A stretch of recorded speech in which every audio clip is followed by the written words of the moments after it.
Sir, இவங்கதான் என் அம்மா. நீங்க கேட்டா என் தாய். நம்ம சொத்தா இவன் பேர் எழுதி வச்சிட்டீங்களாம்மா? சொல்லுங்கம்மா. நம்ம சொத்தை இவன் பேர்ல நான் எதுக்கு எழுதி வைக்கிறேன்னு வேண்டாம். இங்க பாருங்க வைக்கல் சார், ஆண்டு அனுபவிக்க 1க்கு 2 பிள்ளைங்களை சிங்கமாட்ட பெத்து வச்சிருக்கேன். தெருவில் போற நாய்களுக்கு நான் எதுக்கு எழுதி வைக்கணும்னு வேண்டாம். இந்த ஜமீனுக்குன்னு ஒரு பரம்பரை கௌரவம் இருக்கு. அதை எப்படி காப்பாற்றணும்னு எங்களுக்கு தெரியும்.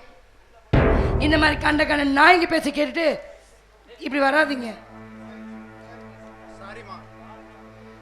உங்க டவுட் கிளியர் ஆயிடுச்சுல, நீங்க கிளம்பலாம்.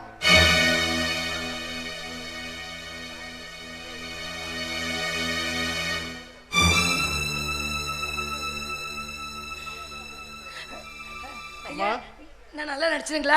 இங்கே பாருங்க, எனக்கு இந்த தெருவில் கூத்து கடிதாங்க பழக்கம். அதெல்லாம் கத்தி படப்படன்னு பேசிடுவேன். ஆனால் ஏதாவது குத்தங்குறை இருந்தா என்னை மன்னிச்சிருங்க ஐயா. அம்மா, நீங்க வேற இல்லம்மா, என் அம்மா தெய்வானதான். ஐயோ என்னங்க நீங்க போய் என் காலில் விழுந்துட்டு என் காலையில் விழுகாதீங்க. அம்மா, நீங்க வேற இல்லம்மா, என் அம்மா தெய்வானதான். நடக்கிற இந்த போராட்டத்துல நீங்க தெய்வமா இருந்து எங்களை காப்பாற்ற போறா. தெய்வமா இருக்கிறா. அந்த தெய்வன ஆசையும் இதுதான். செய்வீங்களம்மா? அந்த தெய்வானை செய்ய வேண்டியது இந்த தெருக்கூத்தாடி செய்யணும்னு அந்த தெய்வம் முடிவு பண்ணதுக்கு அப்புறம் நீ தான் என்ன பண்ண முடியும்? இல்லை நான் தான் என்ன பண்ண முடியும்? சாக போற நேரத்தில் எனக்கு இப்படி ஒரு வாழ்க்கை, ஒரு மக ஜமீனுக்கு ராணி, இத்தனையும் எனக்கு கிடைக்கும் போது ரொம்ப சந்தோஷமா இருக்கு. எங்கேயோ அனாதையா சாகிறவ இந்த ஜமீனுக்காக நான் என் உயிரையும் கொடுப்பேன்.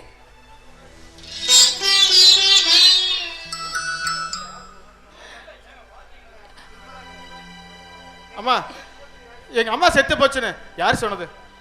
நீங்க தான் உயிரோட நிக்கிறீங்களே. அம்மா, அம்மா சாகர வரைக்கும் நீங்க தான் அம்மா. நீங்க வேற இல்லம்மா, என் கடவுள் நீங்க தாம்மா. இந்த ஜாமீனை காப்பாற்ற போற கடவுள் நீங்க தாம்மா. உண்மைதான் கண்ணு, உங்க அம்மா செய்ய வேண்டியதை நான் செய்வேன்.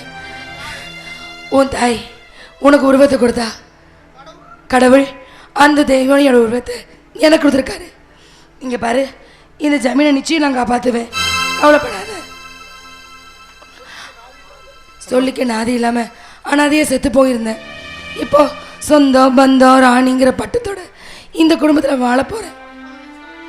30 வயசுல 2 பசங்க, 2 மருமக, இத்தனையும் எனக்கு கிடைச்சிருக்கு. இந்த ஜமீனுக்காக இந்த வள்ளி இல்லை, இந்த தெய்வானை எதையும் செய்வா. அம்மா,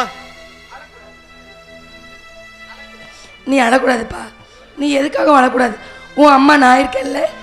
இங்கே பாருப்பா, இந்த 2 தெய்வானுக்கு ஒரு வித்தியாசம் இருக்கு. என்ன தெரியுமா? அந்த தெய்வானை எப்பயும் அணைச்சி தான் பேசும், ஆனால் இந்த தெய்வானை அடிச்சு தான் பேசுவேன். அந்த அம்மா ஒரு முக்கியமான காரியத்தை பண்ணி விட்டுட்டு போயிட்டாங்க. மிச்சத்தை நான் தானே பண்ணணும். நீயும் அபியும். அம்மா, நான் என்ன சொல்றேன்னு? அது எப்படிப்பா ஒரே உருவத்தில் இருக்கிற என்னை ஏற்றுக்க முடிஞ்சது? சரி விடுங்கம்மா. ஆனா அபியோனால ஏற்றுக்க முடியாத என்ன? இப்போ என்னை பற்றி உனக்கு நல்லா தெரியும். நான் அணைச்சி பேச மாட்டேன், அடிச்சு தான் பேசுவேன். ஆமாடி, நீ கற்பூரண்டி, சூப்பர். இப்படியே பிக்கப் பண்ணிக்கோ. இன்னொருத்தன் எந்த சாராய கடையில் விழுந்து கிடக்கிறானோ தெரியல, அவனை தொலைவணும்.